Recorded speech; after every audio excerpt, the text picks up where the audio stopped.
accueillir la présidente d'honneur de cette journée.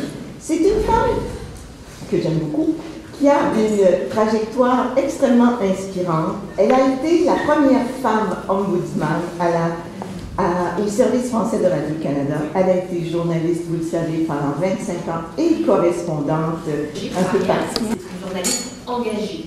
Moi, j'ai travaillé dans un cadre institutionnel où les journalistes ne s'engageaient pas, où les journalistes étaient à l'extérieur et rapportaient l'information de façon objective. Je dirais plutôt honnête, mais ça ne m'a pas empêché toute ma vie d'avoir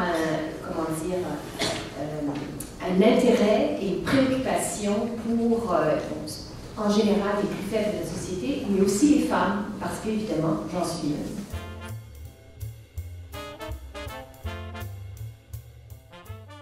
Votre thème, Ensemble pour la qualité de vie des femmes de la capitale nationale.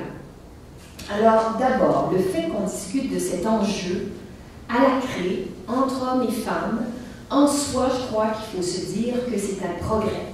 Ça fait à peu près 6 ans que ça se fait. Bien sûr, il y a des budgets qui sont là, mais je crois aussi que le fait de parler en développement régional, de l'effet sur les femmes, de l'effet et avec les femmes, parce qu'elles ne sont pas que des sujets, elles peuvent aussi participer à ce développement. Je crois que ça montre qu'il y a des progrès. Je pense que quand on pense à la condition féminine, moi je me dis qu'il faut regarder le chemin accompli et ce qui reste à faire. Parce que quand on ne regarde que ce qui reste à faire, on finit par perdre espoir. Et je crois qu'il faut vraiment essayer d'équilibrer les choses. Et vous dire, ce qui n'est pas quand même un secret, que les femmes sont plus nombreuses que les hommes à croire que des inégalités entre les sexes existent toujours. Est-ce que ça nous surprend? C'est pas particulièrement étonnant parce qu'évidemment, c'est nous, ce sont les femmes qui subissent ces inégalités. Il y a 4 grands thèmes aujourd'hui. Je vais en aborder juste quelques-uns avec quelques remarques pour vous mettre l'eau à la bouche. Mais ce sont des thèmes super bien choisis qui évidemment m'interpellent comme vous toutes parce que nous sommes femmes. Plusieurs d'entre nous sommes mères de famille et moi, depuis 18 mois, je suis présidente du Conseil du statut de la femme. Alors, j'arrête pas de réfléchir à tous ces enjeux-là et qu'est-ce qu'on peut faire pour faire du chemin. Premier thème, l'espace domestique et la conciliation travail-famille. Alors, évidemment, c'est un domaine où les inégalités sont particulièrement persistantes et, disons-le, c'est là que les chicanes de couple, comme on dit, se matérialisent.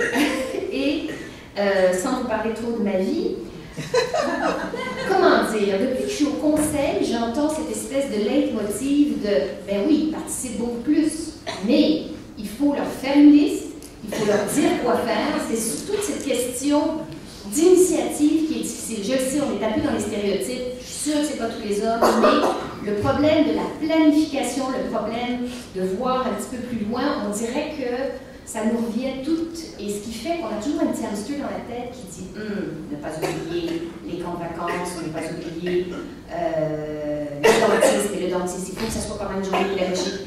Moi, il faut que je sois disponible. Bref, tout ce genre de détails particulièrement intéressants de la vie nous revient comme si c'était par automatisme. Donc, ce qui est intéressant, c'est que vous allez entendre dire que les hommes,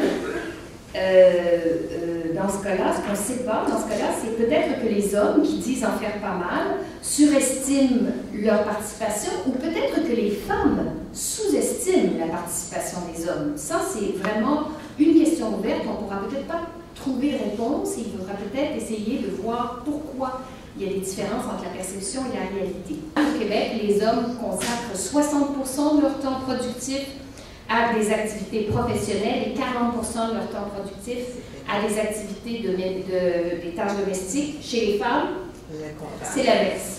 Donc, effectivement, au plan statistique, il y a encore un écart assez incroyable. Et, anecdote, le seul type de tâche où les responsabilités sont davantage assumées par les hommes que par les femmes, c'est les rénovations et les réparations linéaires. Alors, on est un peu encore dans les stéréotypes et les clichés. On ne peut pas surprendre de ça, étant donné la force du stéréotype. Et là-dessus, je dois vous dire que depuis que je suis au conseil, je me suis vraiment éveillée à ce qui me semble le plus difficile à changer dans notre société, ce sont les mentalités basées sur des stéréotypes qui sont intégrés et qui ne sont pas toujours conscients. Et, à vrai dire, on a tous notre mea culpa à faire là-dessus, parce que, comme mère de famille, parfois, on en dit, on élève nos enfants, puis on a de la difficulté à, vous êtes peut-être toutes parfaites, mais pas moi, on a de la difficulté à faire la différence entre un stéréotype et la réalité. Enfin, parfois, on contamine, je dirais, nos propres enfants, alors qu'on veut bien faire, avec des idées reçues. Alors ça, je vous dirais que pour une femme, pour une féministe, c'est probablement la chose la plus difficile à faire. Essayer d'élever ses enfants, pas de façon neutre, mais de façon ouverte et de leur dire que tout est possible. Et je suis sûre que vous travaillez là-dessus. C'est une tâche dont peut-être on parle moins dans les discours, mais je trouve qu'il y a une responsabilité individuelle très importante là-dessus.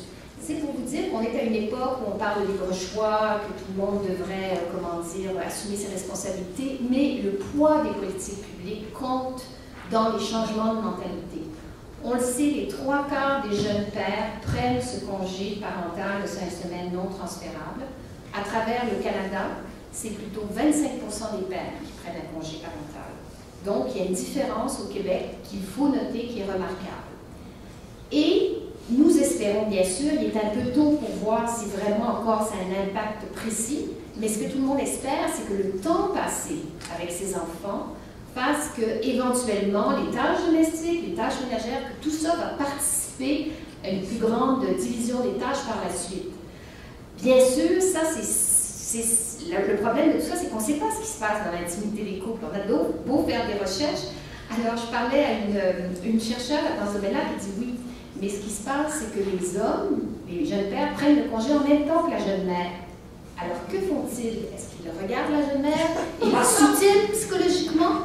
Ou est-ce qu'ils en font beaucoup? Je suis sûre qu'il y a des deux. Mais ce qui est intéressant de voir, c'est que la recherche et les chiffres ne nous disent pas tout. Ce qui se passe dans l'intimité des couples, on a rarement accès à ça. Et ça rend toute recherche, parfois, pas tout à fait collée à la réalité. Donc, ce que je me dis là-dessus, puis je vais donc aborder juste un thème plutôt que les 4, vous aurez la surprise, mais c'est dans les congés parentaux, on le sait, ce sont encore les femmes qui, à part ce congé des hommes, qui en prennent le plus, qui sont celles qui non seulement prennent le plus de congés parental, mais souffrent sur le marché du travail du fait qu'elles sont retirées du marché du travail, qu'elles perdent des chances de promotion, qu'elles ont moins de pension de vieillesse, on le sait. Tout ça compte. Donc, pour l'instant, il y a encore un déséquilibre important à ce niveau-là. Et moi, je me dis de façon, peut-être un peu idéaliste, mais quand même, il faut pouvoir rêver. Le jour où les jeunes pères et les jeunes mères diviseront ce congé en deux, ou prendront statistiquement autant de congés parentaux l'un que l'autre, le patron, l'employeur, ne pourra plus faire de discrimination parce qu'il aura devant lui des jeunes pères qui peut-être vont partir d'une famille ou des jeunes mères qui vont le faire aussi, mais il ne pourra pas se dire si j'embauche une femme, on aura plusieurs congés de maternité à prévoir.